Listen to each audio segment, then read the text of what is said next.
This channel does not promote any violent, harmful, or illegal activities. All content provided by this channel is meant for an educational purpose only.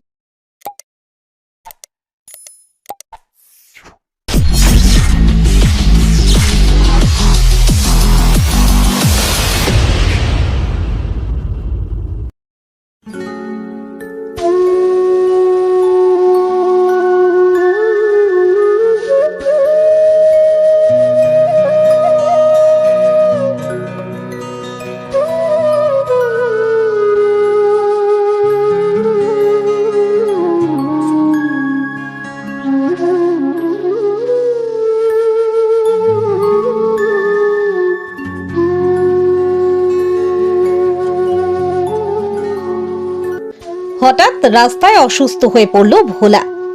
যে ভোলা তাণ্ডবে চুঁচুড়া শহরের মানুষ ভয়ে ভীত হয়ে চলাফেরা করতেন রাস্তায়। শুক্রবার সেই ভোলায় হঠাৎ উল্টে পড়ে গেল রাস্তায়। বেশ কয়েকদিন আগেই খবর করা হয়েছিল চুঁচুড়ার মল্লিক কাশিম হাটে যাকে তাকে গুতিয়ে অস্থির করে রেখেছিল এই ভোলা। ভালোবেসে এলাকার সমস্ত ব্যবসায়ীরা নাম রেখেছিল ভোলা, কিন্তু স্বভাবে সে মোটেও ভোলা ভালা নয়। তা হারে হারে টের পেয়েছিল এলাকার মানুষ। পশু বিশেষজ্ঞদের মতে সাধারণত যারা গো পালনকারী তারা গাভীদের যত্ন নেন, কিন্তু ষণ্ডের যত্ন কোনো রকম ভাবেই হয় না। তাদেরকে ছেড়ে দেওয়া হয় রাস্তায় রাস্তায়, তাই যত্নের অভাবেই তাদের শরীরে দানা বাঁধতে থাকে নানান রোগে। বেশ কয়েকদিন ভোলাকে চুঁচুড়ার নানান জায়গায় ঘুরতে দেখা গেল। শুক্রবার সকালে দেখা গেল চুঁচুড়ার ময়ূরপঙ্খী ঘাট প্রতাপপুর এলাকায়। সেখানে আরো একটি ষণ্ডের সাথে লড়াই করতে করতে অসুস্থ হয়ে রাস্তায় পড়ে যায় ভোলা। তড়িঘড়ি এলাকার কাউন্সিলর জয়দেব অধিকারী চিকিৎসকদের ও ফায়ার ব্রিগেডকে খবর দেন। সেখানেই তাকে প্রাথমিক চিকিৎসা দেওয়া হলেও বাঁচানো গেল না ভোলাকে।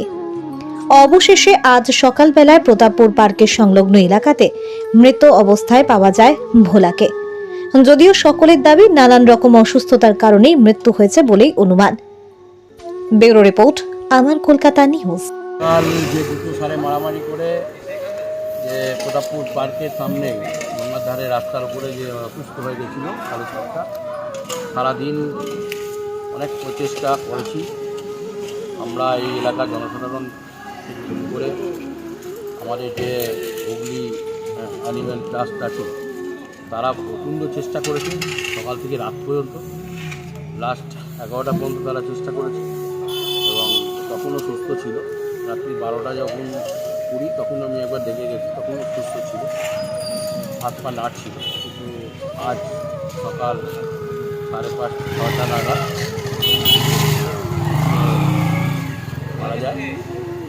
এই এলাকার মানুষ সবাই শোকান্বিত, যেহেতু একটা অবলা জন্তু সেই কারণে সবাই শোকান্বিত। তার যাক, ওনাদের আমি যারা আমাদের অ্যানিম্যাল ট্রাস্ট ওয়েলফেয়ার ট্রাস্ট তাদেরকে আমরা কৃতজ্ঞতা জানাবার আমার কাছে ভাষা নেই। আমরা সাথে সাথে সার্ভিসেসকেও আমরা ধন্যবাদ জানাই। এই এলাকার মানুষ যথেষ্ট চেষ্টা করে, তাদের সকলকে আমার তরফ থেকে ধন্যবাদ জানাই। যাতে আগামী দিনে এমনি কোনো ঘটনা ঘটলে যাতে আমরা সবাই মিলে আবার এগিয়ে আসি, এগিয়ে এসে যাতে সুস্থ করতে পারি, এটাই আমাদের কাম্য। কোথায় নিয়ে যাওয়া হচ্ছে? এটা আমাদের ডাম্পিং গ্রাউন্ডে নিয়ে যাওয়া হবে, সেখানে আমাদের যা প্রসেসিং আছে সেই প্রসেসিং। ওর যেটা হয়েছিল ভেতরে খুব একটা মানে পয়জন কিছু চলে গেছিলো, যার জন্য ভেতরের লিভার বলুন অর্গানগুলো না সব ফেল করে গেছিলো, যার জন্য ব্লিডিং হচ্ছিলো, খুব পায়খানার সঙ্গে ব্লিডিংটা আসছিলো। ওকে যথেষ্ট চেষ্টা করেছি আমরা যাতে সুস্থ করা যায়, কিন্তু ও আর নিতে পারিনি।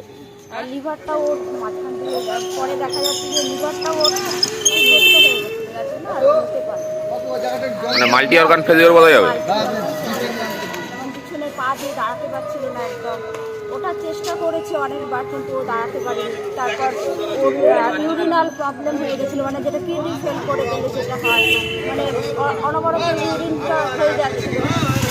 আমরা ওষুধ দিয়েছিলাম, কিন্তু ও সেই ওষুধগুলোকে নিতে পারিনি, যেটা মানে 3 দিন আগে থাকতে এটা হয়েছিল, যেটা বোঝা যায়নি। আস্তে আস্তে যখন প্রকট হয়েছে তখন ও নিশ্চিত হয়ে পড়ে গেছে। বিষক্রিয়া থেকে হতে পারে, বিষক্রিয়াও হতে পারে, এমন কোনো জিনিস থেকে যেটা পেটের নাড়ি অবলাদি সে বিভিন্ন জায়গায় ঘুরে বেড়ায়, খাবার খোঁজ করে। আমার একটা কথা বলার আছে,